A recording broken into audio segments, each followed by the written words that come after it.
PC tips and ട്രിക്സിലേക്ക് ഏവർക്കും സ്വാഗതം. വരുന്ന അസിസ്റ്റന്റ് സെയിൽസ്മാൻ പരീക്ഷയ്ക്ക് തയ്യാറെടുക്കുന്നവർക്ക് വേണ്ടിയിട്ടുള്ള ക്ലാസ്സുകളാണ് നമ്മുടെ ചാനലിലൂടെ നമ്മൾ പ്രൊവൈഡ് ചെയ്യുന്നത്. അപ്പോൾ നമ്മുടെ സ്റ്റഡി പ്ലാൻ എങ്ങനെയാണ് എന്നുള്ള കാര്യങ്ങളൊക്കെ പറഞ്ഞിട്ടുണ്ടായിരുന്നു നമ്മൾ ഓൾറെഡി തന്നെ. അപ്പോൾ നമ്മൾ ഓരോ ദിവസവും പഠിക്കേണ്ട ടോപ്പിക്, ഇപ്പോൾ നാളെ പഠിക്കേണ്ട ടോപ്പിക് എന്താണെന്നുള്ളത് ഇന്ന് രാത്രി തന്നെ നമ്മൾ ടെലിഗ്രാമിൽ മെൻഷൻ ചെയ്യും. നമ്മൾ പിറ്റേ ദിവസം കാലത്ത് അതിൻ്റെ ആ ഒരു ടോപ്പിക്കുമായി ബന്ധപ്പെട്ടിട്ടുള്ള ക്ലാസ്സുകൾ പ്രൊവൈഡ് ചെയ്യും. അന്ന് രാത്രി 8 മണിക്ക് നമ്മൾ പഠിച്ച ടോപ്പിക്കുമായി ബന്ധപ്പെട്ടിട്ടുള്ള PYQ ഡിസ്കഷൻ ലൈവായിട്ട് രാത്രി 8 മണിക്ക് ഉണ്ടായിരിക്കും. ഈ ഒരു രീതിയിലാണ് നമ്മുടെ ക്ലാസ്സുകൾ മുന്നോട്ട് പോകുന്നത്. കൂടാതെ ഇനി വരുന്ന ക്ലാസ്സുകളിൽ new SCERT, current affairs, English, maths, Malayalam ഇതിന്റെ എല്ലാം തന്നെ ക്ലാസ്സുകൾ നമ്മൾ പ്രൊവൈഡ് ചെയ്യുന്നതായിരിക്കും.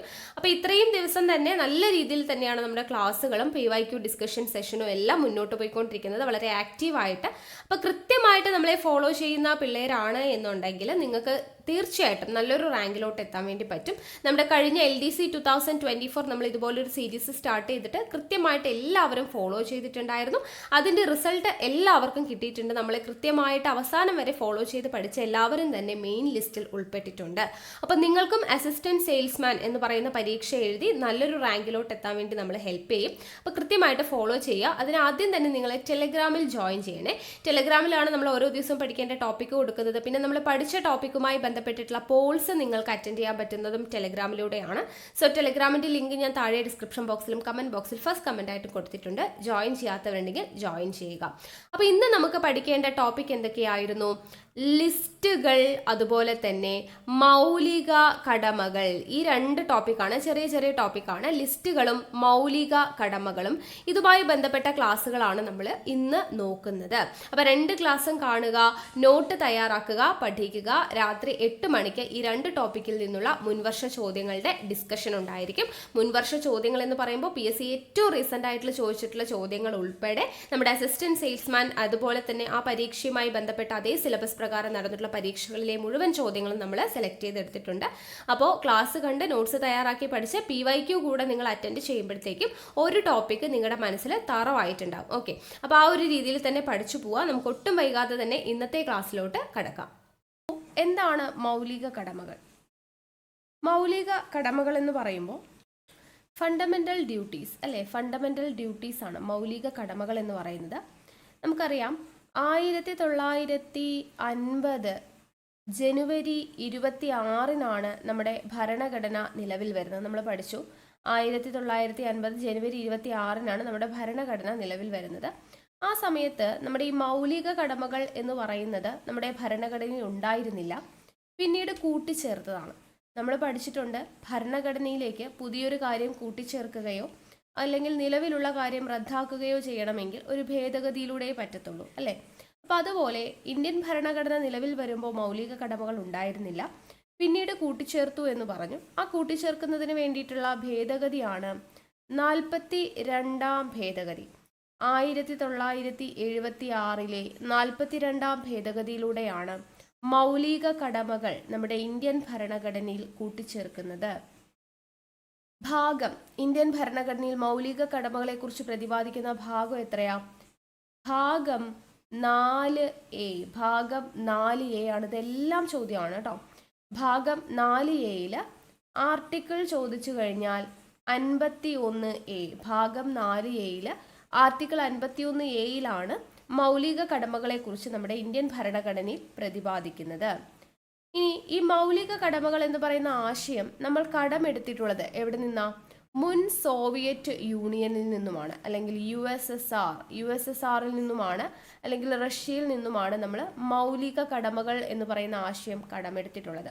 അപ്പോൾ 1976 42ാം ഭേദഗതിയിലൂടെ മൗലിക കടമകൾ ഇന്ത്യൻ ഭരണഘടനയിൽ കൂട്ടിച്ചേർക്കപ്പെട്ടു. മൗലിക കടമകൾ ഉൾപ്പെടുത്തിയിട്ടുള്ള ഭാഗം 4A ആർട്ടിക്കിൾ 51A ആണ്. മൗലിക കടമകൾ എന്ന് പറയുന്ന ആശയം നമ്മൾ കടമെടുത്തിരിക്കുന്നത് USSRന്റെ കയ്യിൽ നിന്നുമാണ്. അപ്പോൾ ഈ 42ാം ഭേദഗതിയിലൂടെ മൗലിക കടമകൾ നമ്മൾ കൂട്ടിച്ചേർക്കുന്ന സമയത്ത് 10 മൗലിക കടമകളാണ് നമ്മൾ കൂട്ടിച്ചേർത്തത്. ഇന്ത്യൻ ഭരണഘടനയിൽ 10 മൗലിക കടമകളാണ് കൂട്ടിച്ചേർത്തത്. എന്നാൽ നിലവിൽ എത്ര എണ്ണം ഉണ്ട്? നിലവിൽ 11 മൗലിക കടമകളുണ്ട്. അപ്പോൾ അതിനെക്കുറിച്ച് നമുക്ക് പറയാം. ഇനി ഈ ലോകത്തിൽ ആദ്യമായിട്ട് ഭരണഘടനയിൽ മൗലിക കടമകൾ കൂട്ടിച്ചേർത്ത രാജ്യമാണ് ജപ്പാൻ. ജപ്പാനാണ് ലോകത്തിൽ ആദ്യമായിട്ട് ഭരണഘടനയിൽ മൗലിക കടമകൾ കൂട്ടിച്ചേർത്ത രാജ്യം ജപ്പാൻ എന്ന് പറയുന്നത്. അപ്പോൾ പൊതുവെ ഈ മൗലിക കടമകൾ എന്ന് പറയുന്ന ആശയം ഭരണഘടനയിൽ ഉൾക്കൊള്ളിക്കുന്നത് സോഷ്യലിസ്റ്റ് രാജ്യങ്ങളും അതുപോലെ തന്നെ കമ്മ്യൂണിസ്റ്റ് രാജ്യങ്ങളുമാണ്. സോഷ്യലിസ്റ്റ് ആൻഡ് കമ്മ്യൂണിസ്റ്റ് രാജ്യങ്ങളാണ് മൗലിക കടമകൾ അവരുടെ ഭരണഘടനയിൽ പൊതുവെ കൂട്ടിച്ചേർക്കാറുള്ളത്. ഇപ്പോൾ ജനാധിപത്യ രാജ്യങ്ങളുടെ ഭരണഘടനയിൽ മൗലിക കടമകൾ എന്ന് പറയുന്നത് അത്രത്തോളം അങ്ങ് പ്രാധാന്യം കൊടുക്കാത്തൊരു സംഭവമാണ്. എന്നാൽ പല ജനാധിപത്യ രാജ്യങ്ങളുടെയും ഭരണഘടനയിൽ എന്തില്ല, മൗലിക കടമകളില്ല. പക്ഷേ മൗലിക കടമകളുള്ള രണ്ട് ജനാധിപത്യ രാജ്യങ്ങളാണ് നമ്മുടെ ഏഷ്യൻ ഭൂഖണ്ഡം എടുത്തു കഴിഞ്ഞാലുള്ളത്. ഏഷ്യൻ ഭൂഖണ്ഡത്തിൽ തന്നെ രണ്ട് ജനാധിപത്യ രാജ്യങ്ങളിലാണ് മൗലിക കടമകൾ ഉള്ളത്. ഏതൊക്കെയാണ്? ജപ്പാൻ, നമ്മൾ പറഞ്ഞു ലോകത്തിൽ ആദ്യമായിട്ട് ഭരണഘടനയിൽ മൗലിക കടമകൾ കൂട്ടിച്ചേർത്ത രാജ്യമായിട്ടുള്ള ജപ്പാനും പിന്നെ നമ്മുടെ ഇന്ത്യയും. ഈ രണ്ട് രാജ്യങ്ങളാണ് ഏഷ്യൻ ഭൂഖണ്ഡത്തിൽ തന്നെ മൗലിക കടമകൾ ഇന്ത്യൻ ഭരണഘടനയിൽ കൂട്ടിച്ചേർത്ത ജനാധിപത്യ രാജ്യങ്ങൾ എന്ന് പറയുന്നത്. ഈ മൗലിക കടമകൾ ഇന്ത്യൻ ഭരണഘടനയിൽ കൂട്ടിച്ചേർക്കാൻ വേണ്ടിയിട്ട് ശുപാർശ ചെയ്ത ഒരു കമ്മിറ്റിയുണ്ട്. ഏതാണ്? സ്വരൺ സിംഗ് കമ്മിറ്റി. സ്വരൺ സിംഗ് കമ്മിറ്റിയുടെ ശുപാർശ പ്രകാരമാണ് മൗലിക കടമകൾ എന്ന് പറയുന്ന ആശയം നമ്മൾ ഭരണഘടനയിൽ കൂട്ടിച്ചേർത്തത്. സ്വരൺ സിംഗ് കമ്മിറ്റിയുടെ നിർദ്ദേശപ്രകാരം. ഇപ്പൊ നമ്മൾ പറഞ്ഞു എന്താ, 42ാം ഭേദഗതിയിലൂടെയാണ് കൂട്ടിച്ചേർത്തത് അല്ലെ, മൗലിക കടമകൾ ഇന്ത്യൻ ഭരണഘടനയിൽ കൂട്ടിച്ചേർത്തത് 42ാം ഭേദഗതിയിലൂടെയാണ്. 42ാം ഭേദഗതി 1976 അപ്പോൾ 1976 ഇന്ദിരാഗാന്ധി അല്ലെ, ഇന്ദിരാഗാന്ധിയാണ് ആ സമയത്തെ പ്രധാനമന്ത്രി. 1976 ഇന്ദിരാഗാന്ധി പ്രധാനമന്ത്രി ആയിരിക്കുമ്പോഴാണ് 42ാം ഭേദഗതി പ്രകാരം മൗലിക കടമകൾ കൂട്ടിച്ചേർത്തത്. അന്ന് 10 മൗലിക കടമകളാണ് കൂട്ടിച്ചേർത്തതെന്ന് പറഞ്ഞു. ഇപ്പൊ നിലവിൽ 11 മൗലിക കടമകളുണ്ട്. അപ്പൊ 11ാമത് മൗലിക കടമയായിട്ട് കൂട്ടിച്ചേർത്തത് എന്താ? 6നും 14നും വയസ്സിനിടയിലുള്ള കുട്ടികളുടെ വിദ്യാഭ്യാസം. ഓക്കെ, അപ്പൊ അതാണ് രക്ഷിതാക്കളുടെ മൗലിക കടമയാണ്. 6നും 14 വയസ്സിനും ഇടയിലുള്ള പ്രായത്തിലുള്ള കുട്ടികളുടെ വിദ്യാഭ്യാസം എന്ന് പറയുന്നത് മാതാപിതാക്കളുടെ കടമയാണ്. അവർക്ക് വിദ്യാഭ്യാസം നേടിക്കൊടുക്കുക എന്ന് പറയുന്നത് രക്ഷിതാക്കളുടെ കടമയാണ് എന്ന് പറയുന്ന മൗലിക കടമയാണ് 11ാമതായിട്ട് കൂട്ടിച്ചേർത്തത്. അപ്പൊ വീണ്ടും ഒരു കൂട്ടിച്ചേർക്കൽ ഉണ്ടാവുമ്പോൾ അവിടെയും എന്ത് വേണം? ഒരു ഭേദഗതി വേണം. അതാണ് 86ാം ഭേദഗതി. വർഷം 2002. 2002 86ാം ഭേദഗതി പ്രകാരമാണ് 11ാമത് മൗലിക കടമയായി 6നും 14നും ഇടയിലുള്ള കുട്ടികളുടെ വിദ്യാഭ്യാസം രക്ഷിതാക്കളുടെ മൗലിക കടമയാണ് എന്ന് പറയുന്ന 11ാമത് മൗലിക കടമ കൂട്ടിച്ചേർക്കുന്നത്. അപ്പോൾ ഈ 86ാം ഭേദഗതി നടക്കുന്ന സമയത്ത് ആ പ്രധാനമന്ത്രി ആരാണ് എന്ന് ചോദിച്ചു കഴിഞ്ഞാൽ AB വാജ്പേയി ആണ്. അടൽ ബിഹാരി വാജ്പേയി ആണ് 86ാം ഭേദഗതിയുടെ സമയത്തെ പ്രധാനമന്ത്രി. 1976 42ാം ഭേദഗതിയുടെ സമയത്ത് പ്രധാനമന്ത്രി ആരായിരുന്നു? ഇന്ദിരാഗാന്ധി ആയിരുന്നു. 11ാമത് മൗലിക കടമ കൂട്ടിച്ചേർക്കുമ്പോൾ 86ാം ഭേദഗതി സമയത്ത് പ്രധാനമന്ത്രി എന്ന് പറയുന്നത് AB വാജ്പേയി ആയിരുന്നു എന്നുള്ളത് മനസ്സിലാക്കി വയ്ക്കുക. ഓക്കെ, അപ്പോൾ ഇത്രയും കാര്യങ്ങൾ നമ്മൾ പറഞ്ഞു. ഇനി നമുക്ക് പഠിക്കേണ്ടത് 11 മൗലിക കടമകൾ ഏതൊക്കെയാണ്? താഴെ തന്നിട്ടുള്ളവയിൽ മൗലിക കടമകളിൽ ഉൾപ്പെടുന്നതേത്, ഉൾപ്പെടാത്തതേത് എന്നൊക്കെ ചോദിക്കാം. അപ്പോൾ ഈ 11 മൗലിക കടമകൾ എല്ലാവരും പഠിച്ചു കഴിഞ്ഞാലും പിന്നെയും മറന്നു പോകുന്ന ഒരു സംഭവമാണ്. 11 ഉണ്ടല്ലോ, എങ്ങനെ ഓർത്ത് വയ്ക്കും അല്ലേ? അതിൽ 51A ഉണ്ട്, 51A B ഉണ്ട്, 51A C ഉണ്ട്. അപ്പോൾ ഇതെല്ലാം കറക്റ്റായിട്ട് ആ എന്താണ് A ആണോ B ആണോ അതെന്താന്നുള്ളത് കൃത്യമായിട്ട് പഠിക്കണം. അപ്പോൾ അത് കണക്ട് ചെയ്യാൻ വേണ്ടിയിട്ടുള്ള ചെറിയ കണക്ഷൻസ് കോഡ് യൂസ് ചെയ്തിട്ടാണ് ഞാൻ പറയുന്നത്. അപ്പോൾ അത് വലിയ കോഡൊന്നും അല്ല, പക്ഷെ നിങ്ങൾക്ക് തെറ്റിപ്പോവാതിരിക്കാൻ വേണ്ടിയിട്ട് കിട്ടാൻ വേണ്ടിയിട്ട് ജസ്റ്റ് ഒന്ന് പറയാം. അപ്പോൾ നിങ്ങളൊന്ന് ട്രൈ ചെയ്ത് നോക്കൂ കേട്ടോ. ആദ്യത്തെ മൗലിക കടമ എന്ന് പറയുന്നത് 51A അല്ലേ ആർട്ടിക്കിൾ. അപ്പോൾ അതിൽ A എന്ന് പറയുന്നതാണ് നമ്മൾ പറയുന്നത്. 51A എന്ന് പറയുന്നത് എന്താണ്? ഭരണഘടനയെ അനുസരിക്കുകയും എന്തൊക്കെയാ ചെയ്യേണ്ടേ? ഭരണഘടനയെ അനുസരിക്കുകയും അതിൻ്റെ ആദർശങ്ങളെയും സ്ഥാപനങ്ങളെയും ദേശീയ പതാകയെയും ദേശീയ ഗാനത്തെയും ആദരിക്കുകയും ചെയ്യുക. ഞാനിപ്പോൾ ഇവിടെ മുഴുവനായിട്ട് എഴുതുന്നില്ല, നിങ്ങൾ നോട്ട് ചെയ്ത് വെച്ചേക്കുക. എന്തൊക്കെയാണ് പറഞ്ഞത്? ഭരണഘടനയെ അനുസരിക്കുക, അതിൻ്റെ ആദർശങ്ങളെയും സ്ഥാപനങ്ങളെയും ദേശീയ പതാകയെയും ദേശീയ ഗാനത്തെയും ആദരിക്കുകയും ചെയ്യുക. അപ്പോൾ ഇത് എ ആണ് എന്നത് കിട്ടാൻ വേണ്ടിയിട്ട് ഇവിടെ നോക്കിക്കേ, അനുസരിക്കുക, ആദർശം, ആദരിക്കുക, എല്ലായിടത്തും ഒരു ആയുടെ പ്രസൻസ് ഉണ്ട് അല്ലേ.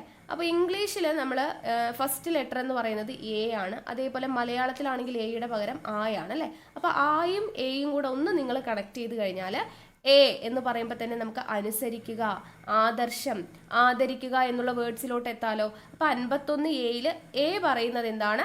ഭരണഘടനയെ അനുസരിക്കുക, അതിൻ്റെ ആദർശങ്ങളെയും സ്ഥാപനങ്ങളെയും ദേശീയ പതാകയെയും ദേശീയ ഗാനത്തെയും ആദരിക്കുകയും ചെയ്യുക. അപ്പം അനുസരണ, ആദർശം, ആദരിക്കുക, എ ആണ് എന്നുള്ളത് അവിടെ നിന്നും ഓർത്തു വയ്ക്കാം. ഇനി അടുത്തത് ബി. ഇവിടെ 51 ഉണ്ട് കേട്ടോ.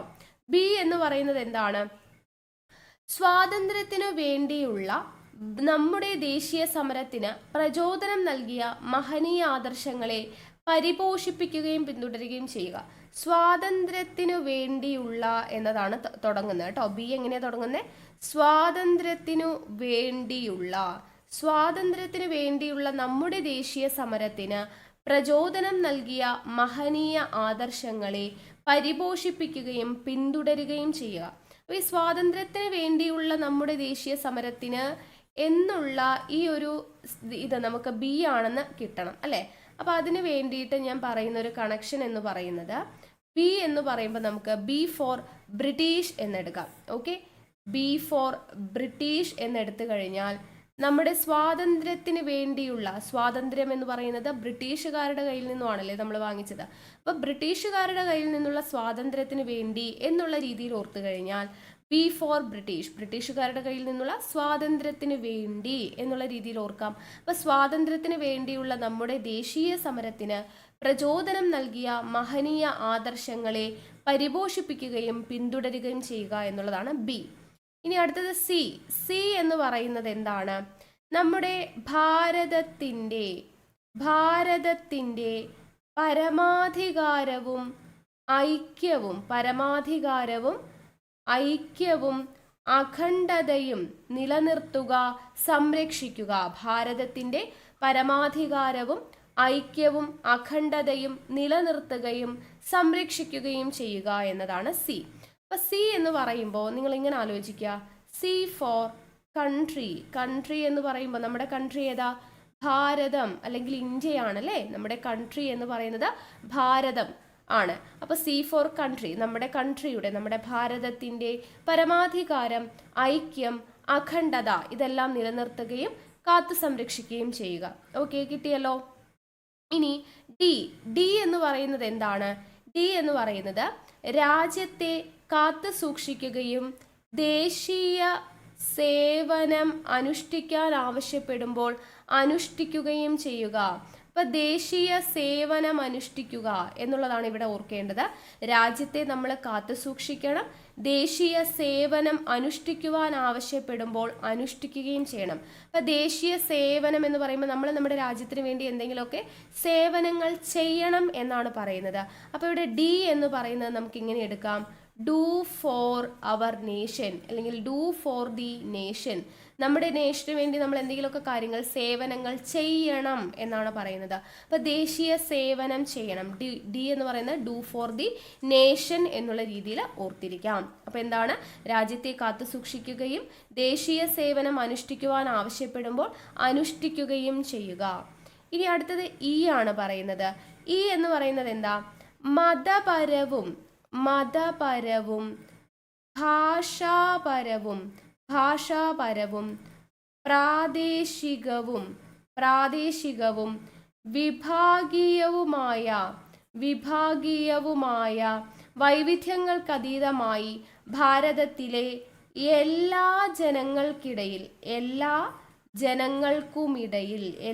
ജനങ്ങൾക്കുമിടയിൽ സൗഹാർദ്ദവും പൊതുവായ സാഹോദര്യ മനോഭാവവും പുലർത്തുക. സ്ത്രീകളുടെ അന്തസ്സിന് കുറവ് വരുത്തുന്ന ആചാരങ്ങൾ പരിത്യജിക്കുക. സ്ത്രീകളുടെ അന്തസ്സിന് കുറവ് വരുത്തുന്ന ആചാരങ്ങളെ പരിത്യജിക്കുക. ഇതൊക്കെയാണ് പറയുന്നത്. അപ്പോൾ ഇവിടെ ഇ എന്ന് പറയുന്നത് നിങ്ങൾ എങ്ങനെ എടുക്കാം? ഇ ഫോർ എല്ലാം, എല്ലാ എന്നുള്ളത് നമ്മൾ മലയാളത്തിൽ എഴുതുന്നതിന് പകരം ഇംഗ്ലീഷിൽ എഴുതും. അപ്പോൾ ഈ അല്ലേ ആദ്യം വരിക, എല്ലാ എന്ന് പറയുമ്പോൾ. അപ്പോൾ എല്ലാ മതപരവും എല്ലാ ഭാഷാപരവും എല്ലാ പ്രാദേശികവും എല്ലാ വിഭാഗീയവുമായിട്ടുള്ള വൈവിധ്യങ്ങൾക്ക് അതീതമായി ഭാരതത്തിലെ എല്ലാ ജനങ്ങൾക്കുമിടയിൽ എന്തുണ്ടാക്കുക? സൗഹാർദ്ദവും പൊതുവായ സഹോദര്യ മനോഭാവവും പുലർത്തുക. സ്ത്രീകളുടെ എന്നുള്ളത് നമുക്ക് ഇവിടെ എന്ത് ചെയ്യാം? എല്ലാ സ്ത്രീകളുടെ എന്നുള്ള രീതിയിൽ എടുക്കാം. എല്ലാ സ്ത്രീകളുടെയും അന്തസ്സിന് കുറവ് വരുത്തുന്ന ആചാരങ്ങൾ പരിത്യജിക്കുക. അപ്പോൾ ഈ എല്ലാം എന്ന് പറയുന്നത് ഈ വെച്ചിട്ട് നമുക്ക് സ്റ്റാർട്ട് ചെയ്യുന്നത് പോലെ ഈയിലോട്ട് കണക്ട് ചെയ്യാം. ഇനി അടുത്തത് എഫ് ആണ്. ഈ എഫ് എന്ന് പറയുന്നത് എന്താണ്? എഫ് എന്ന് പറയുന്നത് നമ്മുടെ സമ്മിശ്ര സംസ്കാരത്തിൻ്റെ, നിങ്ങൾക്ക് കണക്ഷൻ കിട്ടാനുള്ള വേർഡ്സ് ആണ് ഞാൻ ഇവിടെ എഴുതുന്നത്. ബാക്കി നിങ്ങൾ ഓർത്ത് വെച്ചേക്കണം, ക്ലൂ കിട്ടിയാൽ മതി അല്ലേ. നമുക്ക് 4 ഓപ്ഷനിൽ നിന്നും സെലക്ട് ചെയ്താൽ മതി. അപ്പോൾ നമ്മുടെ സമ്മിശ്ര സംസ്കാരത്തിൻ്റെ സമ്പന്നമായ പാരമ്പര്യത്തെ വിലമതിക്കുകയും നിലനിർത്തുകയും ചെയ്യുക. അപ്പോൾ സംസ്കാരത്തിൻ്റെ, നമ്മുടെ സമ്മിശ്ര സംസ്കാരത്തിൻ്റെ സമ്പന്നമായ പാരമ്പര്യത്തെ അപ്പം നിങ്ങൾ ഇങ്ങനെ ഓർക്കാം, ഈ സംസ്കാരം പാരമ്പര്യം എന്നൊക്കെ പറയുന്നത് നമുക്ക് കിട്ടുന്നത് നമ്മുടെ ഫാമിലിയിൽ നിന്നുമാണ് അല്ലേ. ഒരാൾക്ക് ഒരാളുടെ സംസ്കാരം അല്ലെങ്കിൽ ഫാമിലിയിൽ നിന്നുമാണ് അല്ലേ. ഒരാളുടെ സംസ്കാരമാണെങ്കിലും പാരമ്പര്യം എന്നൊക്കെ പറയുന്നത് പിന്തുടർച്ച വഴി നമുക്ക് ഇങ്ങനെ കിട്ടുന്നത് ഒരു സംസ്കാരം, പാരമ്പര്യം, നല്ലൊരു സംസ്കാരം അല്ലെങ്കിൽ നല്ലൊരു പാരമ്പര്യം എന്നൊക്കെ പറയുന്നത് നമ്മുടെ ഫാമിലിയിൽ നിന്നുമാണ് നമുക്ക് കിട്ടുന്നത്. അപ്പോൾ ഫാമിലിയിൽ നിന്നും സംസ്കാരം എന്നുള്ള രീതിയിൽ സംസ്കാരത്തിൻ്റെ എന്നുള്ളത് ഓർത്തിരിക്കാലോ, പാരമ്പര്യം ഓർക്കാലോ. അപ്പം നമ്മുടെ സമ്മിശ്ര സംസ്കാരത്തിൻ്റെ സമ്പന്നമായ പാരമ്പര്യത്തെ വിലമതിക്കുകയും നിലനിർത്തുകയും ചെയ്യുക.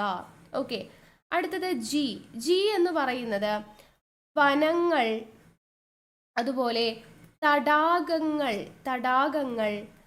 നദികൾ, വന്യജീവികൾ ഉൾപ്പെടുന്ന പ്രകൃതിയാലുള്ള പരിസ്ഥിതി സംരക്ഷിക്കുകയും അതുപോലെ തന്നെ ജീവികളോട് കാരുണ്യവും കാണിക്കുകയും ചെയ്യുക എന്നാണ് പറയുന്നത്. അപ്പോൾ ഇവിടെ നോക്കിക്കേ, വനങ്ങൾ, തടാകം, നദികൾ, വന്യജീവികൾ, ഇതൊക്കെ നമ്മൾ എവിടെയാണ് പഠിക്കുന്നത്? ജിയോഗ്രഫി പഠിക്കുമ്പോഴല്ലേ നമ്മൾ പഠിക്കുന്നത്. അപ്പോൾ ജി ഫോർ ജിയോഗ്രഫി എന്ന് ഓർത്താൽ മതി. ഓക്കെ, ജി ഫോർ ജിയോഗ്രഫി എന്ന് ഓർത്ത് കഴിഞ്ഞാൽ ജിയിലാണ് എന്ത് വരുന്നത്? വനങ്ങളും തടാകങ്ങളും നദികളും വന്യജീവികളും ഉൾപ്പെടുന്ന പ്രകൃതിയാലുള്ള പരിസ്ഥിതി സംരക്ഷിക്കുകയും അഭിവൃദ്ധിപ്പെടുത്തുകയും ജീവികളോട് കാരുണ്യം കാണിക്കുകയും ചെയ്യുക എന്ന് പറയുന്നത് ജിയിലാണ് പറയുന്നത്. ഓക്കെ, അപ്പോൾ ജി വരെ കിട്ടിയല്ലോ. ഇനി അടുത്തത് എച്ച് ആണ് പറയുന്നത്. എച്ച്, അപ്പോൾ എച്ച് എന്ന് പറയുമ്പോൾ എന്താണ് ഓർക്കേണ്ടത്? ശാസ്ത്രീയമായ കാഴ്ചപ്പാടും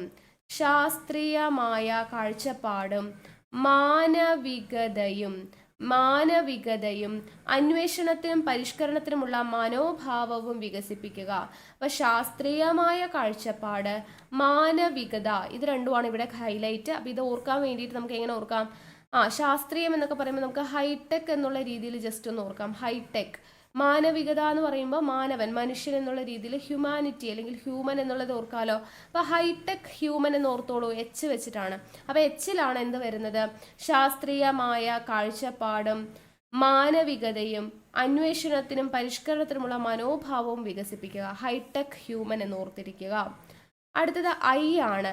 ഐ പറയുന്നത് എന്താ? പൊതുസ്വത്ത് സംരക്ഷിക്കുകയും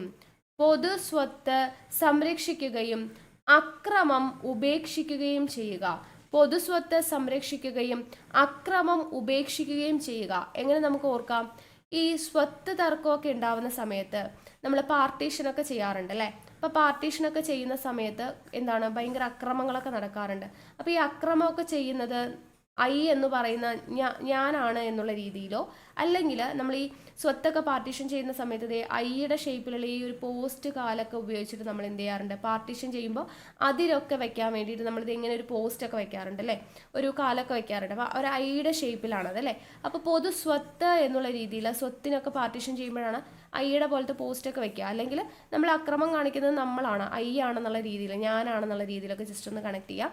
അപ്പോൾ പൊതു സ്വത്ത് സംരക്ഷിക്കുകയും അക്രമം ഉപേക്ഷിക്കുകയും ചെയ്യുക എന്ന് പറയുന്നതാണ് ഐയിൽ പറയുന്നത്. ഇനി ജെ എന്ന് പറയുന്നത് എന്താണ്? എല്ലാ മണ്ഡലങ്ങളിലും മികവ് കാട്ടി രാഷ്ട്രത്തെ ഔന്നത്യത്തിൻ്റെ പാതയിൽ മുന്നേറാൻ സഹായിക്കുക. എല്ലാ മണ്ഡലങ്ങളിലും എന്ന് പറഞ്ഞാൽ നമ്മൾ ചെയ്യുന്ന ജോലിയിൽ, ഓക്കെ, നമ്മൾ ജോലി, നമ്മൾ എന്താണോ ചെയ്യുന്നത്, നമ്മൾ ചെയ്യുന്ന ജോബ്, നമ്മൾ ചെയ്യുന്ന ജോലിയിൽ മികവ് കാണിക്കുക. നമ്മൾ ഏതിലാണോ, നമ്മൾ ഏത് മേഖലയിലാണോ ജോലി ചെയ്യുന്നത് ആ മേഖലയിൽ നമ്മൾ പ്രാഗൽഭ്യമുള്ളവരായിരിക്കുക എന്നുള്ളതാണ് പറയുന്നത്. ഓക്കെ, അപ്പം നമ്മൾ ചെയ്യുന്ന ജോലിയിൽ മികവ് കാണിക്കുക. ജോലി, ജോബ് എന്നുള്ള രീതിയിൽ ജെ കണക്ട് ചെയ്യാം. ഓക്കെ, അടുത്തത് കെ ആണ് പറയുന്നത്. കെ പറയുന്നത് എന്താ?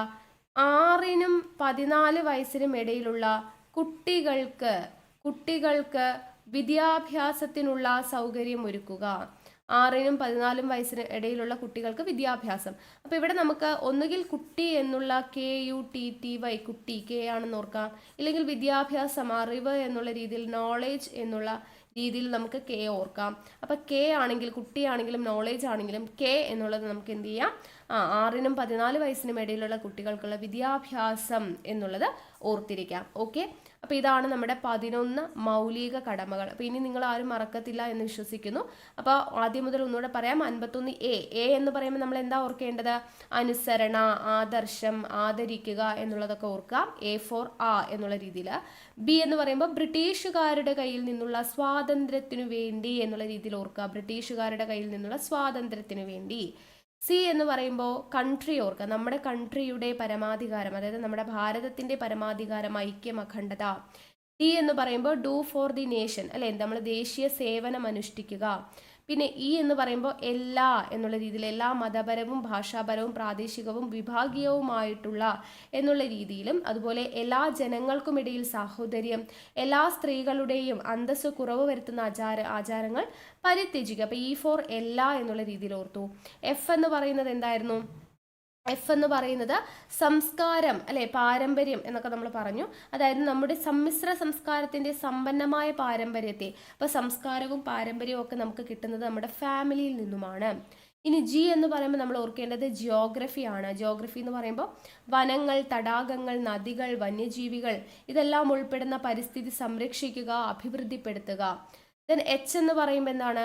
ഹൈടെക് ഹ്യൂമൻ, അല്ലെ, ശാസ്ത്രീയമായ കാഴ്ചപ്പാടും മാനവികതയും അന്വേഷണത്തിനും പരിഷ്കരണത്തിനുമുള്ള മനോഭാവവും വികസിപ്പിക്കുക. ഐ എന്ന് പറയുമ്പോൾ നമ്മൾ എന്തോർക്കണം? നമ്മൾ സ്വത്തിന് വേണ്ടി തർക്കം കൂടുന്നതോ അല്ലെങ്കിൽ ഐ പോലുള്ള പോസ്റ്റൊക്കെ വെച്ചിട്ട് നമ്മൾ സ്വത്തിൻ്റെ പേരിൽ അക്രമം നടത്തുന്നതൊക്കെ ഓർത്താൽ മതി. അപ്പോൾ പൊതു സ്വത്ത് കാത്തു സംരക്ഷിക്കുക, അക്രമം ഉപേക്ഷിക്കുക. ഇനി ജെ എന്ന് പറയുമ്പോൾ നമ്മൾ ചെയ്യുന്ന ജോബിൽ എന്തുണ്ടാവണം? മികവ് കാട്ടണം, അല്ലേ? അപ്പോൾ എല്ലാ മണ്ഡലങ്ങളിലും മികവ് കാട്ടി രാഷ്ട്രത്തിൻ്റെ ഔന്നത്യത്തിൻ്റെ പാതയിൽ മുന്നേറാൻ സഹായിക്കുക. കെ എന്ന് പറയുമ്പോൾ നമ്മൾ കുട്ടി അല്ലെങ്കിൽ നോളേജ് ഓർക്കുക. 6-നും 14 വയസ്സിനും ഇടയ്ക്ക് പ്രായമുള്ള കുട്ടികൾക്കുള്ള വിദ്യാഭ്യാസത്തിന് സാഹചര്യം ഒരുക്കുക എന്ന് പറയുന്നത്. ഓക്കെ, അപ്പോൾ 11 മൗലിക കടമകൾ കിട്ടിയെന്ന് വിശ്വസിക്കുന്നു. ഇനി ഒരു പോയിന്റും കൂടെ നിങ്ങൾ ഓർത്തിരിക്കുക. അതായത് മൗലിക കടമകൾ നടപ്പിലാക്കുന്നതിനുള്ള നിയമവ്യവസ്ഥകളുടെ നിലനിൽപ്പ് പരിശോധിക്കുന്നതിന് വേണ്ടിയിട്ട് ഒരു കമ്മിറ്റിയെ നിയോഗിച്ചിട്ടുണ്ടായിരുന്നു. ആ കമ്മിറ്റിയാണ് justice Varma committee. Justice Varma committee എന്തിനു വേണ്ടിയിട്ടുള്ള കമ്മിറ്റി ആയിരുന്നു?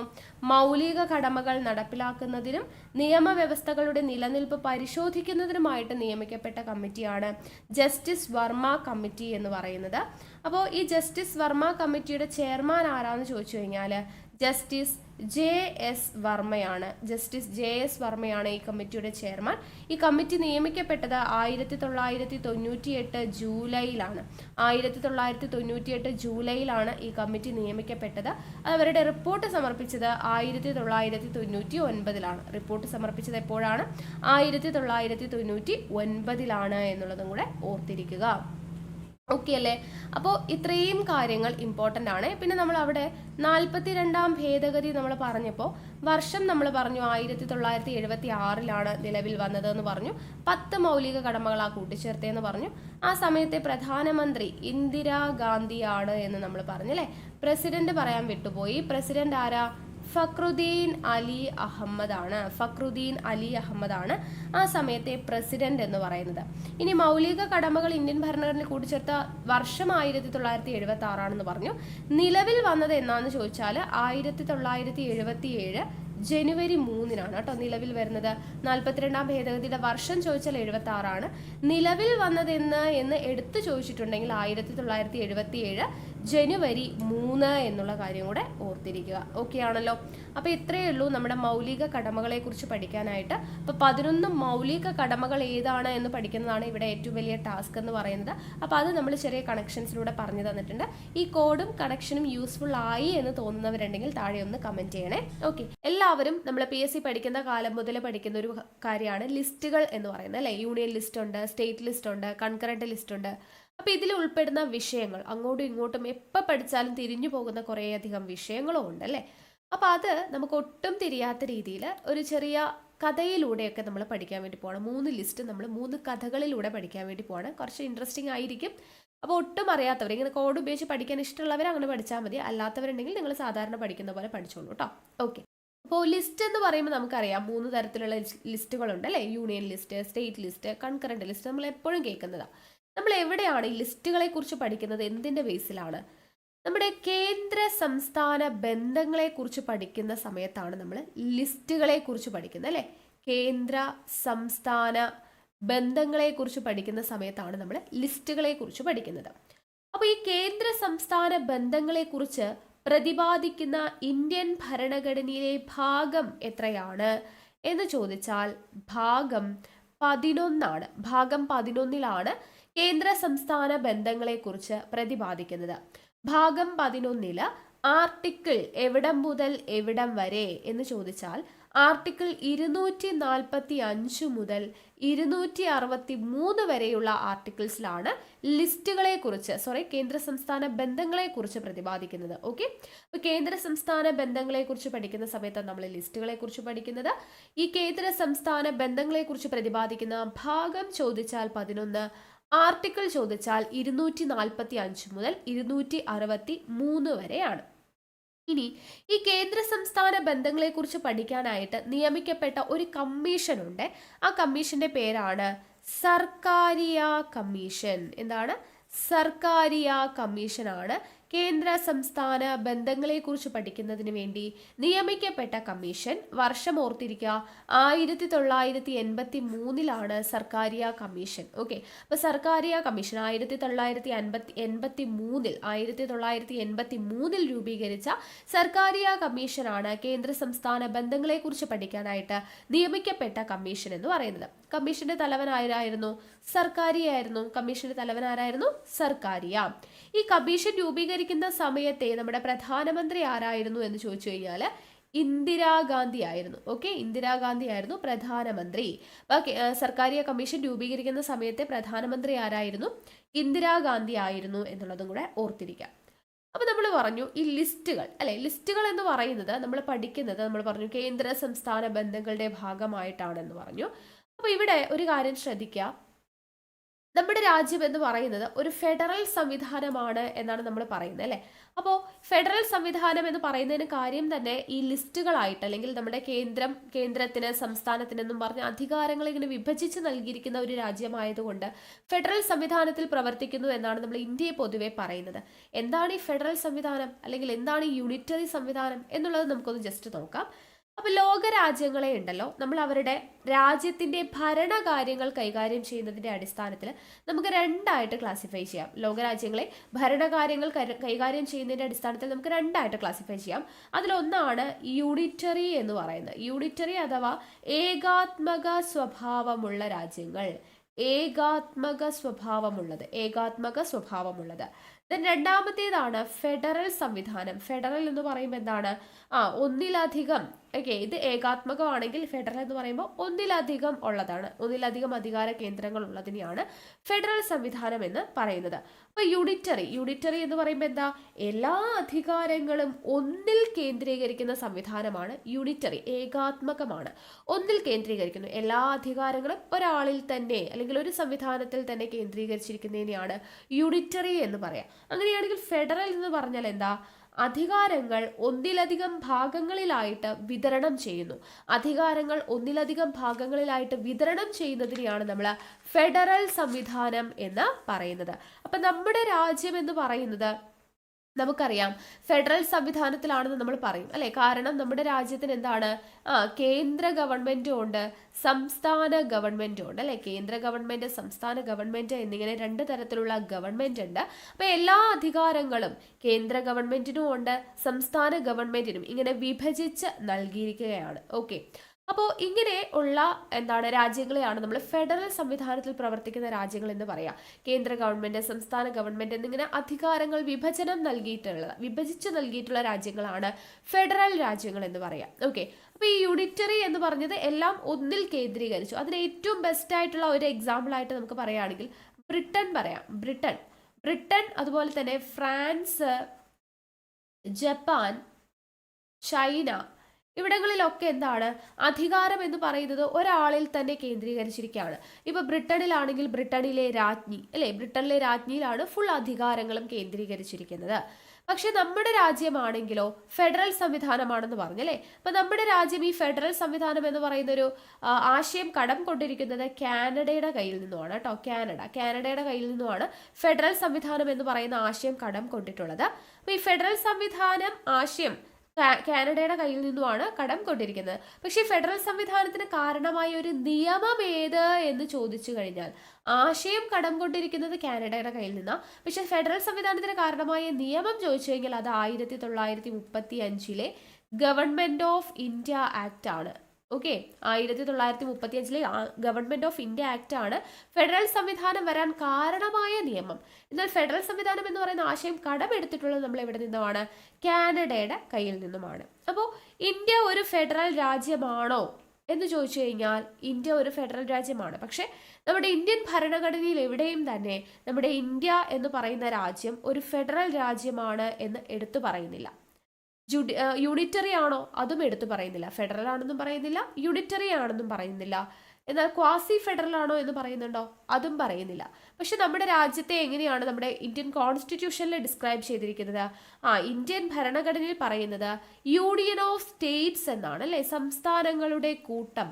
യൂണിയൻ ഓഫ് സ്റ്റേറ്റ്സ് എന്നാണ് നമ്മൾ ഇന്ത്യയെ കോൺസ്റ്റിറ്റ്യൂഷനിൽ ഡിസ്ക്രൈബ് ചെയ്ത് വെച്ചിരിക്കുന്നത്. അപ്പോൾ ഫെഡറൽ എന്നും പറയുന്നില്ല, യൂണിറ്ററി എന്നും പറയുന്നില്ല, ക്വാസി ഫെഡറൽ എന്നും പറയുന്നില്ല, യൂണിയൻ ഓഫ് സ്റ്റേറ്റ്സ് എന്നാ പറയുന്നത്. പിന്നെ നമ്മൾ എങ്ങനെയാണ് ഫെഡറൽ ആണെന്ന് മനസ്സിലാക്കിയത്? നമ്മൾ മനസ്സിലാക്കിയെടുത്തതാണ്. അതായത് ഇന്ത്യയിൽ കേന്ദ്ര ഗവൺമെന്റ് ഉണ്ട്, സംസ്ഥാന ഗവൺമെന്റ് ഉണ്ട്. അങ്ങനെ നമ്മൾ അധികാര വിഭജനം നടത്തിയിട്ടുണ്ട് അല്ലെ, അധികാരം വിഭജിച്ച് നൽകിയിട്ടുണ്ട്. അതുകൊണ്ട് നമ്മൾ വിചാരിക്കുന്നു അല്ലെങ്കിൽ നമ്മൾ അനുമാനിക്കുന്നു എന്ത്, ഇന്ത്യ എന്ന് പറയുന്നത് ഒരു ഫെഡറൽ രാഷ്ട്രമാണ് എന്നുള്ളത്. ഓക്കെ, അപ്പൊ അങ്ങനെയാണ് നമ്മൾ ഫെഡറൽ രാജ്യം എന്ന് പറയുന്നത്. ഇനി ഈ പറയുന്ന ഫെഡറൽ രാജ്യം, അതായത് അധികാര വിഭജനം എന്ന് പറഞ്ഞില്ലേ, ആ അധികാര വിഭജനത്തിൽ വരുന്നതാണ് ഈ union list, state list, concurrent list. നമുക്കറിയാം യൂണിയൻ ലിസ്റ്റ് എന്ന് പറയുന്നത് എന്താണ്? ആ പറയുന്ന യൂണിയൻ ലിസ്റ്റിന് താഴെയുള്ള ആശയങ്ങൾ അല്ലെങ്കിൽ വിഷയങ്ങൾ, അതിൽ അധികാരം അല്ലെങ്കിൽ നിയമനിർമ്മാണം നടത്തുന്നതിനുള്ള അധികാരം ആർക്കായിരിക്കും? കേന്ദ്ര ഗവൺമെന്റിനായിരിക്കും. യൂണിയൻ ലിസ്റ്റിന്റെ കീഴിൽ വരുന്ന കംപ്ലീറ്റ് ആയിട്ടുള്ള വിഷയങ്ങളുടെ നിയമനിർമ്മാണത്തിനുള്ള അധികാരം ആർക്കായിരിക്കും? യൂണിയൻ ലിസ്റ്റിലായിരിക്കും. അതേപോലെ സ്റ്റേറ്റ് ലിസ്റ്റ് പേര് പോലെ തന്നെയാണ്. നിയമനിർമ്മാണം നടത്തുവാനുള്ള അധികാരം ആർക്കായിരിക്കും? സ്റ്റേറ്റിനായിരിക്കും, സംസ്ഥാനങ്ങൾക്കായിരിക്കും. ഓക്കെ, അടുത്തത് കൺകറന്റ് ലിസ്റ്റ് എന്ന് പറയുമ്പോൾ എന്താ? ഇവിടെ കേന്ദ്ര ഗവൺമെന്റിനാണ് ഫുൾ അധികാരം, ഇവിടെ സ്റ്റേറ്റ് ഗവൺമെന്റിനാണ് ഫുൾ അധികാരം.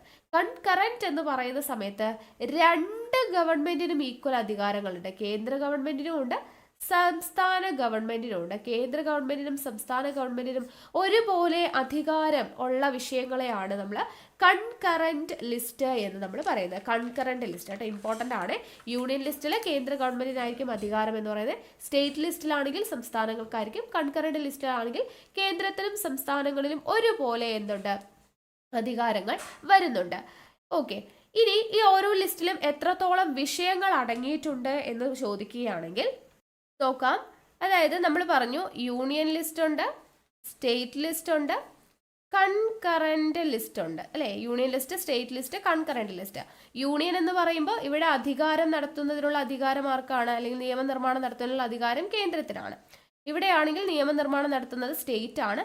ഇവിടെയാണെങ്കിൽ ആരൊക്കെയാണ്? കേന്ദ്രവും ഉണ്ട്, സംസ്ഥാനവും ഉണ്ട് അല്ലെ. കേന്ദ്രവും സംസ്ഥാനത്തിനും ഒരുപോലെ നിയമനിർമ്മാണം നടത്താനുള്ള അധികാരം ഉണ്ടെന്ന് പറഞ്ഞു. ഇനി വിഷയങ്ങൾ നോക്കാം. യൂണിയൻ ലിസ്റ്റിൽ ഉണ്ടായിരുന്ന വിഷയങ്ങൾ എന്ന് പറയുന്നത് 97 നിലവിൽ എത്രയുണ്ട്? 98 വിഷയങ്ങളുണ്ട്. ഓൾറെഡി ഉണ്ടായിരുന്നത് എത്രയാ? 97 ആയിരുന്നു. ഇപ്പം നിലവിലുള്ളത് 98. നിലവിലുള്ളത് നിങ്ങൾ പഠിച്ചു വെക്കണം. മുൻപുണ്ടായിരുന്നത് മറിഞ്ഞിരിക്കണം. 97 ആയിരുന്നു, ഇപ്പം നിലവിൽ 98. ഇവിടെ സ്റ്റേറ്റ് ലിസ്റ്റിൽ ഇപ്പം നിലവിലുള്ളത് 59 മുൻപുണ്ടായിരുന്നത് 66 59 ഇപ്പം നിലവിലുണ്ട്, 66 ആയിരുന്നു ഉണ്ടായിരുന്നത്. കൺകറന്റ് ലിസ്റ്റിലാണെങ്കിലോ നിലവിൽ 52 വിഷയങ്ങളുണ്ട്, മുൻപുണ്ടായിരുന്നത് 47. ഓക്കെ, ഇത് പഠിച്ചു വെച്ചേക്കണം. നിലവിലുള്ളതാണ് ഇപ്പോൾ ഇവിടെ കൊടുത്തിരിക്കുന്നത് 98. യൂണിയൻ ലിസ്റ്റിൽ 98 ഉണ്ടായിരുന്നു, മുൻപ് എത്രയായിരുന്നു? 97. സ്റ്റേറ്റ് ലിസ്റ്റിൽ നിലവിൽ 59, മുൻപുണ്ടായിരുന്നത് 66. കൺകറന്റ് ലിസ്റ്റിൽ 52 നിലവിലുള്ളത്, മുൻപ് 47 ആയിരുന്നു ഉണ്ടായിരുന്നത്. ഓക്കെ, അപ്പോൾ ഇവിടെ ഇനി പറയുന്ന പോയിന്റ് നിങ്ങൾ ഓർത്തിരിക്കണം.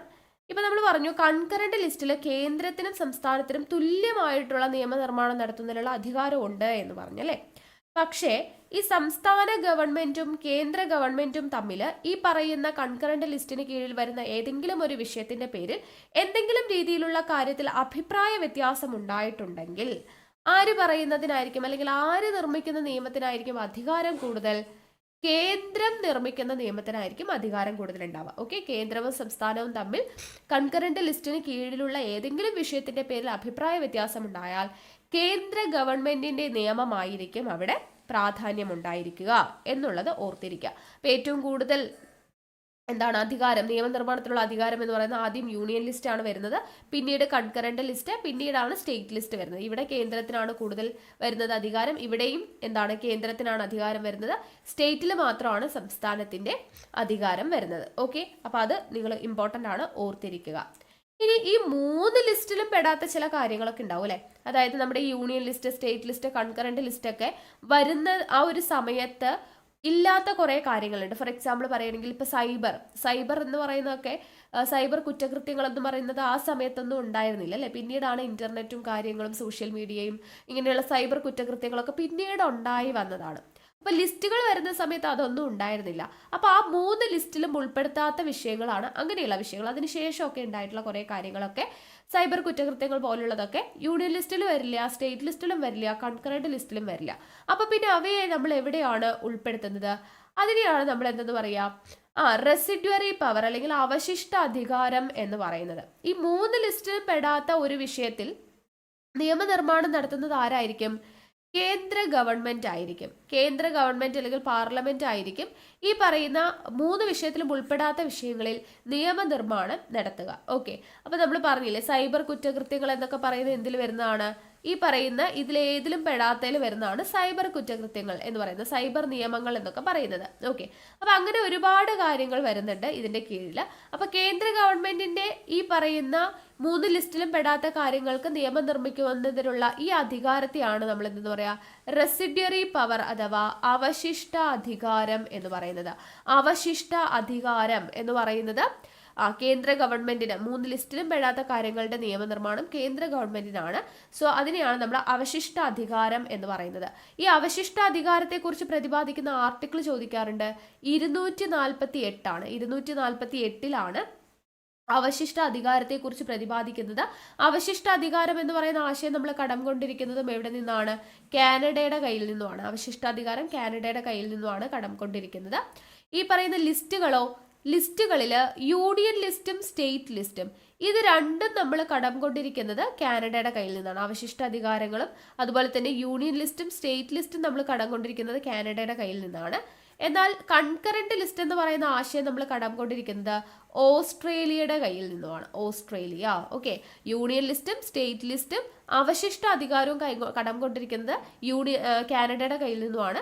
കൺകറന്റ് ലിസ്റ്റ് കടം കൊണ്ടിരിക്കുന്നത് ഓസ്ട്രേലിയയുടെ കയ്യിൽ നിന്നുമാണ് എന്നുള്ളത് ഓർത്തിരിക്കാം. ഓക്കെ അല്ലേ? അപ്പൊ ഇത്രയും കാര്യങ്ങൾ നമുക്ക് ബേസിക് ആയിട്ട് ഇവിടെ അറിഞ്ഞിരിക്കണം. ഇനി നമുക്ക് ഓരോ ലിസ്റ്റിലും പെട്ടിട്ടുള്ള കാര്യങ്ങൾ എന്തൊക്കെയാണെന്നുള്ളത് നോക്കാം. വിഷയങ്ങൾ കോഡ് ഉപയോഗിച്ചിട്ടാണ് നമ്മൾ പറയുന്നത് കേട്ടോ. അപ്പൊ അതിൽ ഏറ്റവും പ്രധാനപ്പെട്ട ഒരുപാട് വിഷയങ്ങളുണ്ട്. നമ്മൾ പറഞ്ഞു യൂണിയൻ ലിസ്റ്റിൽ എത്ര ഉണ്ട് വിഷയങ്ങൾ? 98 വിഷയങ്ങളുണ്ട്. അപ്പൊ 98 വിഷയങ്ങൾ നമുക്ക് പഠിക്കാനൊന്നും പറ്റത്തില്ല. അപ്പൊ അതിൽ ഏറ്റവും പ്രധാനപ്പെട്ട പരീക്ഷയ്ക്ക് ചോദിക്കുമെന്ന് ഉറപ്പുള്ള കുറച്ചധികം കാര്യങ്ങൾ നമ്മൾ ഇവിടെ എടുത്തിട്ടുണ്ട്. അപ്പൊ അതിൽ നമുക്ക് നോക്കാം.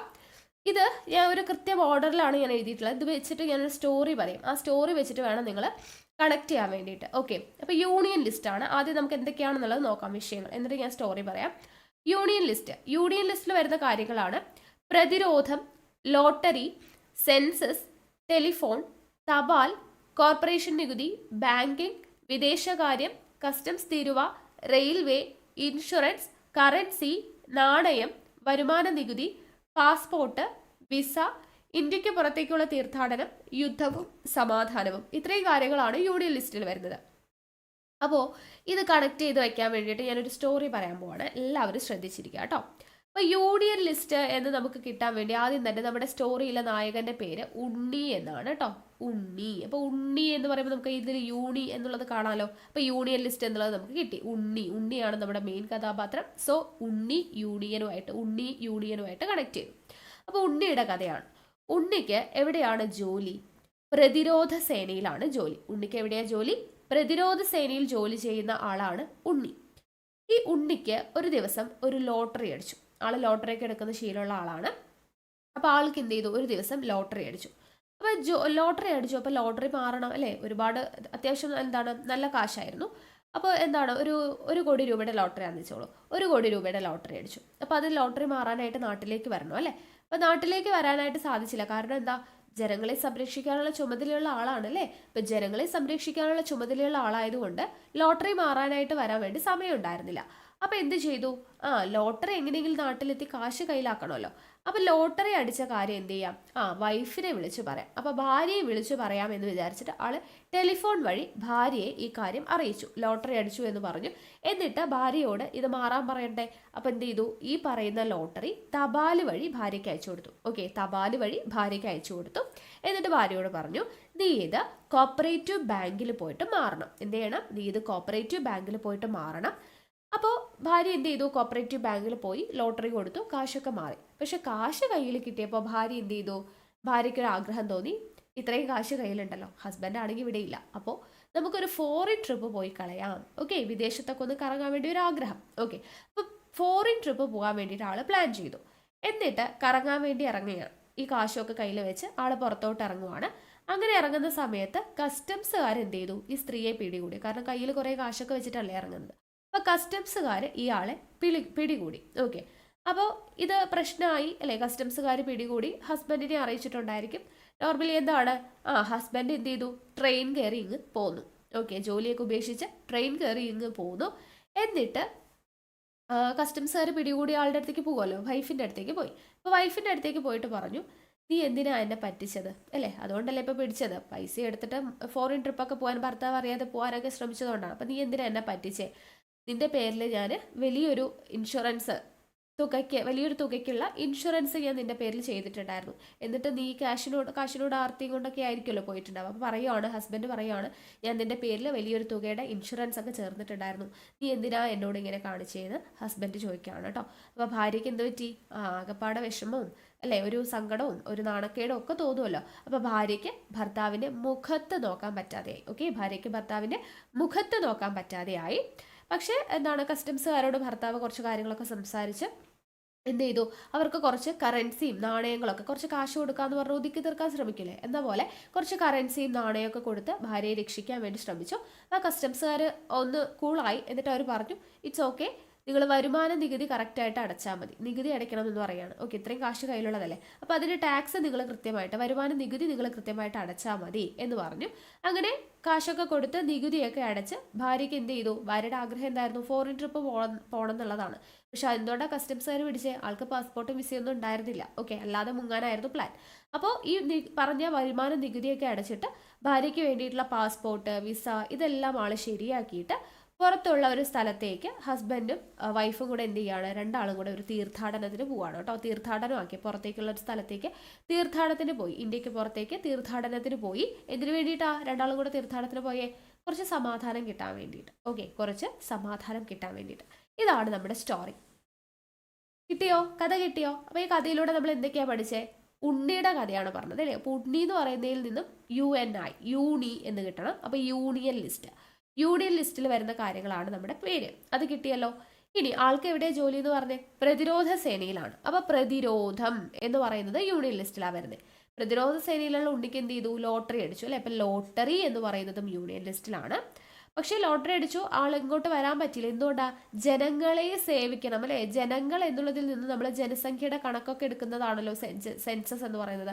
അപ്പൊ ജനങ്ങളെ സംരക്ഷിക്കുക എന്നുള്ളതിൽ നിന്ന് നമുക്ക് സെൻസസിലോട്ട് കണക്ട് ചെയ്യാം. എന്നിട്ട് എന്ത് ചെയ്തു? ഭാര്യയെ ടെലിഫോൺ വിളിച്ച് അറിയിച്ചു അല്ലെ. ഇപ്പൊ ടെലിഫോണിൽ എന്ന് പറയുമ്പോൾ ടെലിഫോൺ. എന്നിട്ട് എന്ത് ചെയ്തു? ലോട്ടറി തപാൽ വഴി അയച്ചു കൊടുത്തു. അപ്പൊ സോ തപാൽ എന്ന് പറയും.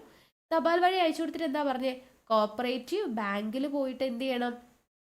നീ ഇത് മാറണം അല്ലെ. ഇപ്പൊ കോപ്പറേറ്റീവ് ബാങ്ക്, കോപ്പറേറ്റീവ് എന്ന് പറയുമ്പോൾ കോർപ്പറേഷൻ നികുതിയും, ബാങ്കിൽ എന്ന് പറയുമ്പോൾ ബാങ്കിങ്ങും ഓർക്കുക. ഇപ്പൊ കോർപ്പറേറ്റീവ് ബാങ്കിൽ പോയിട്ട് മാറാൻ പറഞ്ഞു. മാറിയപ്പോൾ ഭാര്യ എന്താ ചെയ്തേ? അത് വെച്ചൊരു വിദേശ ട്രിപ്പ് പോകാൻ വേണ്ടി, ഫോറിൻ ട്രിപ്പ് പോകാൻ വേണ്ടി പ്ലാൻ ചെയ്തു അല്ലെ. അപ്പൊ വിദേശ കാര്യം എന്നുള്ളത് ഓർക്കുക. അവിടെ വെച്ച് എന്ത് ചെയ്തു? കസ്റ്റംസുകാർ പിടിച്ചു. സോ കസ്റ്റംസ് തീരുവ. അതറിഞ്ഞ് ഭർത്താവ് എന്താ ചെയ്തേ? ട്രെയിൻ കയറി വന്നു അല്ലെ. ട്രെയിൻ എന്നുള്ളതിൽ നിന്നും റെയിൽവേ, ട്രെയിൻ കയറി വന്നു. എന്നിട്ട് പറഞ്ഞു, ഞാൻ നിന്റെ പേരിൽ വലിയൊരു തുകയ്ക്ക് ഇൻഷുറൻസ് ഒക്കെ ചേർന്നിട്ടുണ്ടായിരുന്നു അല്ലെ. അപ്പൊ ഇൻഷുറൻസ് എന്ന് പറഞ്ഞു.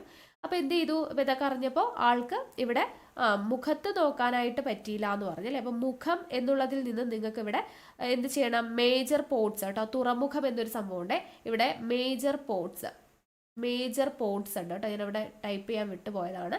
മേജർ പോർട്സ് ഉണ്ട്. തുറമുഖം അതിൽ മേജർ പോർട്ടാണ്. മേജർ പോർട്ട് അപ്പം മുഖത്ത് നോക്കാൻ പറ്റാതെ. അപ്പോൾ മേജർ പോർട്ട്, തുറമുഖം എന്ന് പറയുന്നത് ഇവിടെ വരുന്നുണ്ട്. പിന്നെ അപ്പോൾ എന്ത് ചെയ്തു? ഭർത്താവ് എന്ത് ചെയ്തു? കുറച്ച് പൈസയൊക്കെ അല്ലെ, കറൻസിയും നാണയവും ഒക്കെ കൊടുത്തിട്ട് കസ്റ്റംസുകാർക്ക് കൊടുത്തു അല്ലെ, കേസ് ഒതുക്കാൻ വേണ്ടിയിട്ട്. അപ്പോൾ അവർ പറഞ്ഞു, പ്രശ്നമില്ല, നിങ്ങൾ എന്ത് ചെയ്താൽ മതി? നികുതി അടച്ചാൽ മതി, വരുമാന നികുതി അടച്ചാൽ മതി. അപ്പോൾ വരുമാന നികുതി അടച്ചു. അതിനുശേഷം എന്ത് ചെയ്തു? ഭാര്യയ്ക്ക് വേണ്ട പാസ്പോർട്ടും വിസയും ഒക്കെ ശരിയാക്കിയിട്ട് അവർ ഇന്ത്യക്ക് പുറത്തേക്ക് എന്തിനു പോയി? തീർത്ഥാടനത്തിന് പോയി. എന്തിനു വേണ്ടിയിട്ടാ? സമാധാനത്തിന് വേണ്ടിയിട്ട്. സോ ഇന്ത്യക്ക് പുറത്തേക്കുള്ള തീർത്ഥാടനം, യുദ്ധവും സമാധാനവും. ക്ലിയർ ആണോ?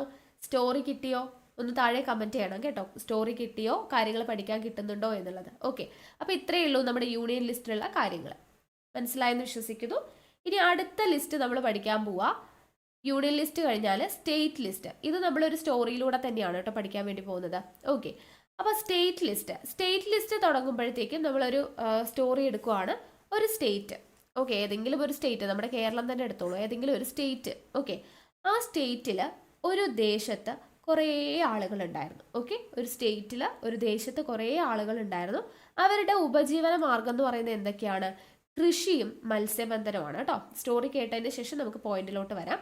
അപ്പോൾ എന്താണ്? സ്റ്റേറ്റിൽ കുറേ ആളുകളുണ്ടായിരുന്നു. അവരുടെ ജോലി എന്ന് പറയുന്നത് എന്താണ്? കൃഷിയും മത്സ്യബന്ധനവും കൊണ്ട് ഉപജീവന മാർഗമാക്കി ജീവിക്കുന്നവരായിരുന്നു അവർ. അപ്പോൾ പെട്ടെന്ന് ഒരു ദിവസം നമ്മുടെ രാജ്യത്ത്, നമ്മുടെ കേരള സംസ്ഥാനത്ത് കൊറോണ വന്നിട്ടുണ്ടായിരുന്നു അല്ലേ. അപ്പോൾ അതുപോലെ ആ ഒരു സ്റ്റേറ്റിൽ ഒരു രോഗം, കൊറോണയാണെന്ന് തന്നെ വിചാരിച്ചോളൂ, കൊറോണ പെട്ടെന്ന് പടർന്നു പിടിച്ചു. അപ്പോൾ എന്ത് പറ്റി? ജനങ്ങളുടെ ആരോഗ്യമൊക്കെ പോയി അല്ലേ. ജനങ്ങളുടെ ആരോഗ്യമൊക്കെ വഷളായി. അവർക്കൊന്നും ജോലി ചെയ്യാൻ പറ്റാണ്ടായി. പക്ഷേ ജോലി ചെയ്യാൻ പറ്റുന്നില്ല, ജനങ്ങളുടെ ആരോഗ്യം പോയിട്ടൊന്നും കാര്യമില്ല. ഗവൺമെന്റ് അവരുടെ കയ്യിൽ നിന്നും അപ്പോഴും എന്ത് ചെയ്തു? ജോലി ചെയ്യാൻ പറ്റാത്ത, വരുമാനമില്ലാത്തൊരവസ്ഥയാണെങ്കിൽ കൂടി അവരുടെ കയ്യിൽ നിന്ന് ഭൂനികുതിയും കെട്ടിട നികുതിയും കാർഷിക നികുതിയും ഒക്കെ ഈടാക്കാൻ വേണ്ടിയിട്ട് ഉണ്ടായിരുന്നു. അതിലെല്ലാവരും പിരിക്കുന്നുണ്ടായിരുന്നു, ഗവൺമെന്റ് പിരിക്കുന്നുണ്ടായിരുന്നു ഭൂനികുതി. ജസ്റ്റ് കഥയ്ക്ക് വേണ്ടി മാത്രം പറയുകയാണ് കേട്ടോ. ഓക്കെ, അപ്പം ഇങ്ങനെ ജോലിയില്ല, വരുമാനമില്ല, ആരോഗ്യം ഇല്ലാതിരിക്കുന്ന ഈ ഒരു സിറ്റുവേഷൻ ആണെങ്കിൽ കൂടി ഗവൺമെന്റ് അതൊന്നും കാര്യമാക്കിയില്ല. ഗവൺമെന്റ് എന്ത് ചെയ്തു? ഭൂനികുതിയും കെട്ടിട നികുതിയും കാർഷിക നികുതിയും ഒക്കെ ഇവരുടെ അടുത്തുനിന്ന് പിരിക്കാൻ വേണ്ടി തുടങ്ങി. നികുതി പിരിച്ചു എന്ന് മാത്രമല്ല, ഗവൺമെന്റ് അവർക്കുള്ള എന്താണ്?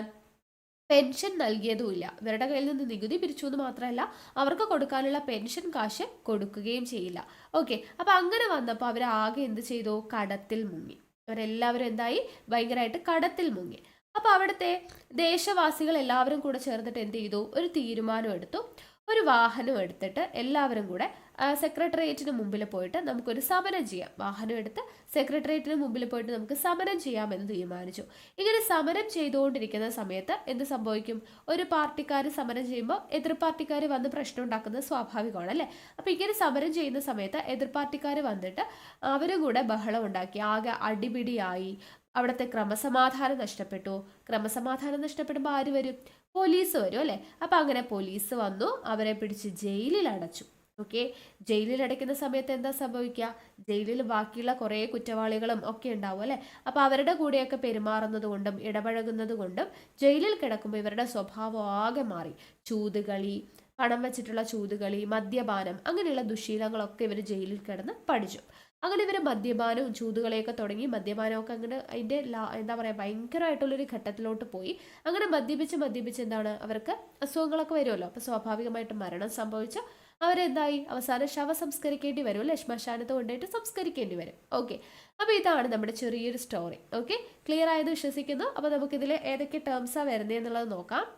അപ്പോൾ ആദ്യം നമ്മൾ പറഞ്ഞത് എന്താ, ഒരു സ്റ്റേറ്റ് എന്ന് പറഞ്ഞു. സോ സ്റ്റേറ്റ് ലിസ്റ്റ് ആണെന്ന് കിട്ടാൻ വേണ്ടിയിട്ടാണ് ഒരു സ്റ്റേറ്റ് എന്ന് പറഞ്ഞത്. ഇനി സ്റ്റേറ്റിൽ കുറേ ആളുകളുണ്ട്. അവരുടെ ഉപജീവന മാർഗം എന്തായിരുന്നു? കൃഷിയും മത്സ്യബന്ധനവും. അപ്പോൾ അത് രണ്ടും കിട്ടിയില്ലേ, കൃഷിയും മത്സ്യബന്ധനവും. ഇനി അവിടെ പെട്ടെന്ന് എന്താണ്, സ്റ്റേറ്റിൽ ഒരു രോഗം വന്നു അല്ലെ, കൊറോണയാണെന്ന് വിചാരിച്ചോളൂ. അപ്പോൾ എന്തായിരുന്നു, ആളുകളുടെ ആരോഗ്യമൊക്കെ വഷളായി. അപ്പോൾ പൊതുജന ആരോഗ്യം എന്ന് പറയുന്നത് കിട്ടി. പക്ഷെ ആരോഗ്യം വഷളായിട്ടും അവരുടെ ജോലി ചെയ്യാൻ പറ്റാത്ത അവസ്ഥയായിട്ടും കാര്യമൊന്നുമില്ല. ഗവൺമെൻറ് എന്ത് ചെയ്തു, അവരുടെ കയ്യിൽ നിന്ന് നികുതി പിരിക്കാൻ തുടങ്ങി അല്ലേ? കെട്ടിട നികുതി, ഭൂനികുതി, കാർഷിക നികുതി, ഈ പറയുന്ന നികുതികളെല്ലാം പിരിച്ചു. പിന്നെ അവർക്കുള്ള പെൻഷനുകൾ കൊടുത്തതുമില്ല അല്ലേ? പെൻഷൻ കൊടുത്തുമില്ല. നികുതിയൊക്കെ പിരിച്ചു, പക്ഷെ പെൻഷൻ കൊടുത്തതുമില്ല.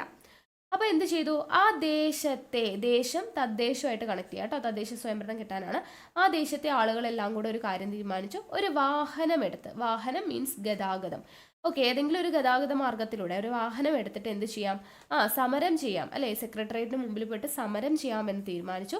സമരം ചെയ്യുമ്പോൾ എതിർ പാർട്ടിക്കാർ വന്നിട്ട് ആകെ അടിയും ഇടിയൊക്കെ ആയി ക്രമസമാധാനം നഷ്ടപ്പെട്ടു എന്ന് പറഞ്ഞു. അപ്പോൾ ക്രമസമാധാനം, പോലീസ് വന്നു എന്ന് പറഞ്ഞു. പോലീസ് അവരെ കൊണ്ട് ജയിലിലിട്ടു. ജയിലിൽ വെച്ച് എന്തൊക്കെ കാര്യങ്ങൾ പഠിച്ചു? ചൂതുകളി, മദ്യപാനം, ഇതൊക്കെ പഠിച്ചു. അപ്പോൾ ചൂതുകളി, മദ്യം കുടിച്ച് വയ്യാതെയൊക്കെ ആയി അവർ മരിച്ചു അല്ലേ? അപ്പോൾ അവരുടെ ശവസംസ്കാരം ശ്മശാനത്തിൽ വെച്ച് നടത്തേണ്ട അവസ്ഥ വന്നു. പിന്നെ അതിൻ്റെ ഇടയ്ക്ക് നമ്മൾ പറഞ്ഞു ഈ കാർഷിക നികുതി, ഭൂനികുതിയൊക്കെ അടയ്ക്കേണ്ടി വന്നു. പെൻഷനും കിട്ടിയില്ല. അപ്പോൾ അവരാകെ കടത്തിൽ മുങ്ങി എന്ന് പറഞ്ഞു. അപ്പോൾ ഇവിടെ നമുക്ക് ഒരു ടേമും കൂടെ വരുന്നുണ്ട്, പൊതുകടം. സംസ്ഥാനത്തിൻ്റെ പൊതുകടം എന്ന് പറയുന്നതും സ്റ്റേറ്റ് ലിസ്റ്റിൽ വരുന്നതാണ്. അപ്പോൾ അവർ കടത്തിൽ മുങ്ങി എന്നുള്ളതിൽ നിന്നും പൊതുകടവും കൂടെ ഓർത്തിരിക്കുക. ഓക്കെ.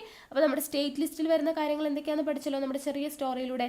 കൃഷി, മത്സ്യബന്ധനം, പൊതുജനാരോഗ്യം, കെട്ടിട നികുതി, കാർഷിക നികുതി, ഭൂനികുതി, സംസ്ഥാന പെൻഷനുകൾ, പൊതുകടം, തദ്ദേശ സ്വയംഭരണം, ഗതാഗതം, ക്രമസമാധാനം, പോലീസ്, ജയിൽ, ചൂതുകളി, മദ്യം, ശവസംസ്കാരം, ശ്മശാനം. ഓക്കെ, ഇത്രയും കിട്ടിയെന്ന് വിശ്വസിക്കുന്നു. നെക്സ്റ്റ് നമ്മൾ നോക്കുന്നത് കൺകറന്റ് ലിസ്റ്റ് ആണ് കേട്ടോ. ഇത് നമ്മൾ ചെറിയൊരു സ്റ്റോറിയിലൂടെ തന്നെയാണ് പഠിപ്പിക്കാൻ വേണ്ടി പോകുന്നത്. അപ്പോൾ കൺകറന്റ് ലിസ്റ്റ് നമ്മൾ പഠിക്കുന്നത് ഇതുപോലെ ഒരു സ്റ്റോറി വെച്ചിട്ടാണ്. അപ്പോൾ അതിൽ നമ്മുടെ സ്റ്റോറിയിലെ ആളുകളെന്ന് പറയുന്നത് പഠിക്കുന്ന കാലത്ത് പരസ്പരം കണ്ട് ഇഷ്ടപ്പെട്ടവരാണ് കേട്ടോ. പഠിക്കുന്ന കാലത്ത് പരസ്പരം കണ്ട് ഇഷ്ടപ്പെട്ട രണ്ടുപേർ തമ്മിൽ എന്ത് ചെയ്യാണ്, വിവാഹിതരാവുകയാണ്. ഇതാണ് നമ്മുടെ സ്റ്റോറിയുടെ തുടക്കം. പഠിക്കുന്ന കാലത്ത് പരസ്പരം കണ്ട് ഇഷ്ടപ്പെട്ട് വിവാഹം ചെയ്ത രണ്ടുപേര് വിവാഹിതരായി. ഓക്കെ. അപ്പോൾ ഈ വിവാഹിതരായി അവർ ഭയങ്കര സ്നേഹത്തോടെ കഴിയുന്നു. അപ്പം അങ്ങനെ ജീവിക്കുന്ന സമയത്ത് അവർ പല കാര്യങ്ങളും ആസൂത്രണം ചെയ്യും അല്ലേ? ആദ്യം എന്താണ് ചെയ്യുന്നത്, നല്ലൊരു കുടുംബം നയിച്ചുകൊണ്ട് പോകണമെങ്കിൽ കുടുംബാസൂത്രണം വേണം. പിന്നെ എന്താണ്, കുട്ടികൾ എത്രയാണെന്നൊക്കെ തീരുമാനിക്കും അല്ലേ? ഇപ്പം ജനസംഖ്യ ആസൂത്രണം എന്ന് പറയുന്നത്. അതുപോലെ തന്നെ കാശിൻ്റെ കാര്യങ്ങളൊക്കെ എങ്ങനെയായിരിക്കണം, കൃത്യമായിട്ട് ഇത്ര ചിലവാക്കണം, ഇത്ര രൂപ അല്ലേ? അങ്ങനെ സാമ്പത്തികപരമായിട്ടുള്ള ആസൂത്രണം ചെയ്യുമല്ലോ. അപ്പോൾ സാമ്പത്തിക ആസൂത്രണം, സാമൂഹിക ആസൂത്രണം അല്ലേ? അങ്ങനെ കുറേ ആസൂത്രണങ്ങളൊക്കെ അവർ ചെയ്യും. ഫാമിലി പ്ലാനിങ് ഒക്കെ അവർ ചെയ്യും. അപ്പം അങ്ങനെ പ്ലാനിങ് ഒക്കെ ചെയ്തു. പക്ഷേ കുറേ നാളുകൾ പോയി, അവർക്ക് എന്ത് പറ്റി, കുറേ വർഷങ്ങളായിട്ട് കുട്ടികളൊന്നും ഉണ്ടായില്ല. ഓക്കെ, കുട്ടികളായില്ല. അപ്പോൾ കുട്ടികളാകാതെ ഇരുന്നപ്പോൾ ഓട്ടോമാറ്റിക്കലി എന്താ, അവർക്ക് വിഷമാവും അല്ലേ? അപ്പോൾ വിഷമം തീർക്കാനായിട്ട് ഭർത്താക്കന്മാർ കണ്ടുപിടിക്കുന്ന ഒരു പണിയാണ് ഈ ഡ്രഗ്സ്, മദ്യപാനം, അങ്ങനെയുള്ളതൊക്കെ. അപ്പോൾ ഈ ആളുടെ ഭർത്താവ് എന്ത് ചെയ്തു, ഡ്രഗ്സും ഒക്കെ ആയിട്ട് ഉപയോഗിക്കാൻ വേണ്ടി തുടങ്ങി. ഡ്രഗ്സൊക്കെ ഉപയോഗിക്കാൻ തുടങ്ങി. അപ്പോൾ ഡ്രഗ്സൊക്കെ ഉപയോഗിക്കുന്ന സമയത്ത് ആളുകളുടെ സ്വഭാവം നന്നായിട്ട് മാറും അല്ലേ? അപ്പോൾ ഡ്രഗ്സൊക്കെ യൂസ് ചെയ്യാൻ തുടങ്ങിയപ്പോൾ ആളുടെ സ്വഭാവം ഭയങ്കര ഒരു ക്രിമിനലിൻ്റെ പോലെയായി. ക്രിമിനൽ സ്വഭാവമുള്ള ആൾ എന്ത് ചെയ്യാൻ തുടങ്ങി, ഭാര്യയെ ഒരു മൃഗത്തെ പോലെ, മൃഗങ്ങളോട് എങ്ങനെയാണോ ക്രൂരത കാണിക്കുക, മൃഗങ്ങളോട് ചെയ്യുന്നത് പോലെ അതിനേക്കാളും ഒരു മൃഗത്തെക്കാളും വലിയ ക്രൂരനായിട്ട് ആൾ എന്ത് ചെയ്തു, മാറി. ഒരു ക്രിമിനലായിട്ട് മാറി. മൃഗങ്ങളോടുള്ള അത്രയും രീതിയിൽ ക്രൂരത കാണിക്കാൻ തുടങ്ങി. കൂടാതെ ഭാര്യയോടുള്ള വിശ്വാസം ഇല്ലാതായി, ട്രസ്റ്റ് ഇല്ലാതെയായി. ഓക്കെ, ഭാര്യയെ വിശ്വാസം ഇല്ലാതെയായി, ട്രസ്റ്റ് ഇല്ലാതെയായി, ഭയങ്കര സംശയം കാര്യങ്ങളൊക്കെ ആയി. അങ്ങനെ ലാസ്റ്റ് എന്ത് ചെയ്യാണ് ഇവർ, വിവാഹമോചനത്തിന് വേണ്ടിയിട്ട് എന്ത് ചെയ്യാണ്, കോടതിയിൽ പോവാണ്. ഓക്കെ, അപ്പോൾ സഹിക്കാൻ പറ്റാതായപ്പോൾ കോടതിയിൽ വിവാഹമോചനത്തിന് വേണ്ടി ഭാര്യ പോവുകയാണ്. അപ്പോൾ കോടതി എന്ത് ചെയ്തു, ഇങ്ങനെയൊക്കെ ഇഷ്യൂസ് ആണെന്നൊക്കെ പറയുന്ന സമയത്ത് കോടതി വിവാഹമോചനം അനുവദിക്കും. ഈ വിവാഹമോചനത്തിന് ശേഷം ഭാര്യ എന്ത് ചെയ്യാണ്, ഒറ്റയ്ക്ക് ജീവിക്കേണ്ട, ഓക്കെ, അപ്പോൾ എനിക്കൊരു കുഞ്ഞിനെ വേണം എന്നുള്ള രീതിയിൽ ഒരു ചാരിറ്റബിൾ സ്ഥാപനത്തിൽ പോയിട്ട് ഒരു കുഞ്ഞിനെ ദത്തെടുക്കുകയാണ് കേട്ടോ. അപ്പോൾ ഇങ്ങനെ ദത്തെടുക്കുന്ന സമയത്ത് എന്ത് ചെയ്യണം, കുഞ്ഞിൻ്റെ ആ ദത്തെടുത്ത ദിവസമായിട്ട് ജനനമായിട്ട് രജിസ്റ്റർ ചെയ്യണം അല്ലേ. ഇപ്പം ജനനം രജിസ്റ്റർ ചെയ്തു, ദത്തെടുത്ത ദിവസം ജനന തീയതിയായിട്ട് ജനനം രജിസ്റ്റർ ചെയ്തു. പിന്നെ കുഞ്ഞിനെ ചുമ്മാതെ അങ്ങ് ദത്തെടുക്കാനൊന്നും പറ്റത്തില്ല. ഈ ഭാര്യയുടെ പേരിലുള്ള എന്താണ് സ്വത്തുക്കളൊക്കെ കുറച്ചൊക്കെ കുഞ്ഞിൻ്റെ പേരിൽ എഴുതി വയ്ക്കുന്ന ഒരു കാര്യങ്ങളൊക്കെ ഉണ്ട് അല്ലെ, പ്രൊസീജിയർ ഉണ്ട്. അപ്പോൾ ഭാര്യയുടെ പേരിലുള്ള വസ്തുവകകൾ, ആധാരങ്ങൾ അതൊക്കെ കുഞ്ഞിൻ്റെ പേരിലും കൂടെ രജിസ്റ്റർ ചെയ്തിട്ടാണ് കുഞ്ഞിനെ ദത്തെടുക്കുന്നത്. ഓക്കെ, അങ്ങനെ ദത്തെടുത്തു കുഞ്ഞിനെ. പിന്നെ ഭർത്താവിനെ എന്ത് ചെയ്തു, ഭർത്താവിനെ ഈ പറയുന്ന ഡിവോഴ്സിൻ്റെയും ഈ ഉപദ്രവിച്ചതിൻ്റെയും ഒക്കെ പേരിൽ ജയിലിലാക്കി. അപ്പോൾ ഇവിടത്തെ ജയിലിൽ തന്നെ ഇടുമ്പോൾ അത് ഒരു ബുദ്ധിമുട്ടാണ്. അപ്പോൾ അവിടെ നിന്നും എന്താണ് മറ്റൊരു സംസ്ഥാനത്തെ ജയിലിലോട്ട് ഭർത്താവിനെ മാറ്റി. ഓക്കെ, അപ്പോൾ അങ്ങനെ ഭാര്യയ്ക്ക് എന്താണ് ഈ പറയുന്ന ദുരിതങ്ങളിൽ നിന്നും ഒരു ആശ്വാസം ലഭിക്കുകയും ചെയ്തു. കുഞ്ഞിനെ ദത്തൊക്കെ എടുത്തിട്ട് ജീവിക്കാൻ തുടങ്ങിയല്ലോ. അപ്പോൾ എന്താണ് ദുരിതങ്ങളിൽ നിന്നും ഒരു ആശ്വാസം ലഭിക്കുകയും ചെയ്തു. ഓക്കെ, അപ്പോൾ ഇതാണ് നമ്മുടെ ചെറിയൊരു സ്റ്റോറി എന്ന് പറയുന്നത്. അപ്പോൾ ഇതിൽ നിന്ന് നമുക്ക് എന്തൊക്കെയാണ് കിട്ടാമെന്ന് നോക്കാം. പഠിക്കുന്ന സമയത്തല്ലേ നമ്മുടെ കഥ തുടങ്ങിയത് എങ്ങനെയാണ്, പഠിക്കുന്ന കാലത്ത് പരസ്പരം കണ്ട് ഇഷ്ടപ്പെട്ടവർ എന്നാണ് പറഞ്ഞത്. അപ്പോൾ പഠിക്കുന്ന എന്ന് പറയുന്നതിൽ നിന്ന് നമുക്ക് വിദ്യാഭ്യാസം കിട്ടണം. പഠിപ്പും വിദ്യാഭ്യാസമായിട്ട് കണക്ട് ചെയ്യാലോ. പഠിക്കുന്ന കാലത്ത് പരസ്പരം കണ്ട് എന്ന് ഞാൻ പറയാൻ കാരണം കൺകറന്റ് എന്നല്ലേ, കൺകറന്റ് എന്നാണ്. അപ്പോൾ ഇതിൽ കണ്ട് അതുമായിട്ടൊന്ന് കണക്ട് ചെയ്യാം കേട്ടോ. കൺകറന്റ് ആയിട്ട് കിട്ടാൻ വേണ്ടിയിട്ടാണ്, കൺകറന്റ് ലിസ്റ്റ് ആണെന്ന് അറിയാൻ വേണ്ടി. അപ്പോൾ പരസ്പരം കൺകറന്റ്. ഓക്കെ, അപ്പോൾ കണ്ട് ഇഷ്ടപ്പെട്ട രണ്ടുപേർ തമ്മിൽ വിവാഹിതരായി. അപ്പോൾ വിവാഹം എന്നുള്ളത് കിട്ടി, വിവാഹിതരായി എന്ന് നമ്മൾ പറഞ്ഞു. അപ്പോൾ വിവാഹം കഴിഞ്ഞ് അവരെന്ത് ചെയ്തു, പല കാര്യങ്ങളും ആസൂത്രണം ചെയ്തു അല്ലേ. ഫാമിലി പ്ലാനിങ്, ഇപ്പോൾ കുടുംബാസൂത്രണം, ജനസംഖ്യ ആസൂത്രണം, സാമ്പത്തിക ആസൂത്രണം, സാമൂഹിക ആസൂത്രണം, ഇങ്ങനെ എല്ലാ കാര്യങ്ങളും ആസൂത്രണം ചെയ്തു. പിന്നെന്ത് പറഞ്ഞു, അവർക്ക് കുഞ്ഞുങ്ങൾ ഉണ്ടായില്ല അല്ലേ. കുറേ നാളുകൾ കഴിഞ്ഞ് കുഞ്ഞുങ്ങൾ ഉണ്ടാവാതായപ്പോൾ ഭർത്താവ് ഡ്രഗ് അഡിക്റ്റ് ആയി അല്ലേ. ഇപ്പോൾ ഡ്രഗ്സ് ആൻഡ് പോയിസൺസ് എന്നുള്ളത് ഓർത്തിരിക്കുക. പിന്നെ ആളെന്താണ്, ക്രിമിനലിനെ പോലെയായി. അപ്പോൾ ക്രിമിനൽ നിയമം, മൃഗങ്ങളെ പോലെ ക്രൂരത കാണിക്കാൻ തുടങ്ങി അല്ലേ. ഇപ്പം മൃഗങ്ങളോടുള്ള ക്രൂരത തടയൽ. പിന്നെ ഭാര്യയോടുള്ള ട്രസ്റ്റ് ഇല്ലാതെയായി. അപ്പോൾ ട്രസ്റ്റികൾ വിശ്വാസം ഇല്ലാതെയായി. അങ്ങനെ ഡിവോഴ്സ് കേസ് കൊടുത്തു അല്ലേ. ഇപ്പം വിവാഹമോചനത്തിന് വേണ്ടി അപേക്ഷിച്ചു, വിവാഹമോചനം ലഭിച്ചു. എന്നിട്ട് ഭാര്യ എന്ത് ചെയ്തു, ഒറ്റയ്ക്ക് താമസിക്കാനുള്ള ബുദ്ധിമുട്ടുകൊണ്ട് ഒരു കുഞ്ഞിനെ ദത്തെടുക്കാമെന്ന് വിചാരിച്ചു. ഒരു ചാരിറ്റബിൾ സ്ഥാപനത്തിൽ പോയിട്ട് ഒരു കുഞ്ഞിനെ ദത്തെടുത്തു. കുഞ്ഞിനെ ദത്തെടുക്കുന്ന സമയത്ത് കുഞ്ഞിൻ്റെ ജനനം രജിസ്റ്റർ ചെയ്യണം. അപ്പം ജനന മരണ രജിസ്ട്രേഷൻ എന്നുള്ളത്. അപ്പോൾ ജനനം രജിസ്റ്റർ ചെയ്താൽ മാത്രം പോരാ, കുഞ്ഞിനെ ദത്തെടുക്കുന്ന സമയത്ത് അവരുടെ വസ്തുവകകളൊക്കെ കൈമാറ്റം ചെയ്യണം അല്ലെ. കുഞ്ഞിൻ്റെ പേരിലേക്ക് മാറ്റി എഴുതണം, ആധാരങ്ങളും രേഖകളൊക്കെ രജിസ്റ്റർ ചെയ്യണം. അപ്പോൾ അങ്ങനെയുള്ള കാര്യങ്ങളൊക്കെ ചെയ്തു. ഭർത്താവിനെ എന്ത് ചെയ്തു, ഇവിടെ തടവുകാരെയും കുറ്റാരോപിതം ഒരു സ്ഥാനത്ത് നിന്നും മറ്റൊരു സംസ്ഥാനത്തേക്ക് മാറ്റുക അല്ലേ. ജയിലിലോട്ട് മാറ്റി, ഈ സംസ്ഥാനത്ത് നിന്നും വേറൊരു സംസ്ഥാനത്തെ ജയിലിലോട്ട് ഹസ്ബൻഡിനെ മാറ്റി. അങ്ങനെ ഭാര്യയ്ക്ക് ഈ ദുരിതങ്ങളിൽ നിന്നും ഒരു ആശ്വാസം ലഭിച്ചു അല്ലെ. വ്യക്തികളുടെ ദുരിതാശ്വാസവും പുനരധിവാസവും. ഓക്കെ, ക്ലിയർ ആണോ? നമ്മുടെ സ്റ്റോറിയിലൂടെ ഇത്രയും ടേംസ് കിട്ടിയോ? എന്തൊക്കെ കാര്യങ്ങളാണ് കൺകറന്റ് ലിസ്റ്റിൽ വരുന്നത്? വിദ്യാഭ്യാസം, വിവാഹം, കുടുംബാസൂത്രണം, ജനസംഖ്യാ നിയന്ത്രണം, സാമ്പത്തിക ആസൂത്രണം, സാമൂഹിക ആസൂത്രണം, ഡ്രഗ്സ് ആൻഡ് പോയിസൺസ്, മൃഗങ്ങളോടുള്ള ക്രൂരത തടയൽ, ക്രിമിനൽ നിയമം, ട്രസ്റ്റുകൾ, വിവാഹമോചനം, ചാരിറ്റബിൾ സ്ഥാപനങ്ങൾ, ദത്തെടുക്കൽ, ജനനമരണ രജിസ്ട്രേഷൻ, കൃഷിഭൂമി ഒഴികെയുള്ള വസ്തുവകകളുടെ കൈമാറ്റം, ആധാരങ്ങളുടെയും രേഖകളുടെയും രജിസ്ട്രേഷൻ, തടവുകാരെയും കുറ്റാരോപിതരെയും ഒരു സംസ്ഥാനത്ത് നിന്നും മറ്റൊരു സംസ്ഥാനത്തേക്ക് മാറ്റുക, വ്യക്തികളുടെ ദുരിതാശ്വാസവും പുനരധിവാസവും. ഓക്കെ, ക്ലിയർ ആയെന്ന് വിശ്വസിക്കുന്നു. ഇത്രയേ ഉള്ളൂ നമ്മുടെ 3 ലിസ്റ്റുകൾ. നമ്മൾ 3 ചെറിയ സ്റ്റോറീസിലൂടെ നമ്മളത് പഠിച്ചിട്ടുണ്ട്. അപ്പോൾ ഈ കഥ എങ്ങനെയുണ്ട്, കഥ കേട്ടിട്ട് നിങ്ങൾക്ക് ലിസ്റ്റുകൾ പഠിക്കാൻ പറ്റിയോ, ഓർത്തെടുക്കാൻ പറ്റുന്നുണ്ടോ എന്നുള്ള കാര്യങ്ങളൊക്കെ താഴെ ഒന്ന് കമൻറ്റ് ചെയ്യണേ. ഓക്കെ, ക്ലാസ് ഇഷ്ടമായിട്ടുണ്ടെങ്കിൽ ലൈക്ക് ചെയ്യാനും മാക്സിമം പേരിലോട്ട് ഷെയർ ചെയ്ത് കൊടുക്കാനും ആരും മറക്കരുത്. ടെലിഗ്രാമിൽ ജോയിൻ ചെയ്യാത്തവരുണ്ടെങ്കിൽ ഉറപ്പായിട്ടും ജോയിൻ ചെയ്യുക. താഴെ കമൻറ്റ് ബോക്സിൽ ഫസ്റ്റ് കമൻ്റ് ആയിട്ട് ലിങ്ക് കൊടുത്തിട്ടുണ്ട്. ഓക്കെ, അപ്പോൾ നമുക്ക് വീണ്ടും അടുത്ത ക്ലാസ്സുമായിട്ട് കാണാം. താങ്ക്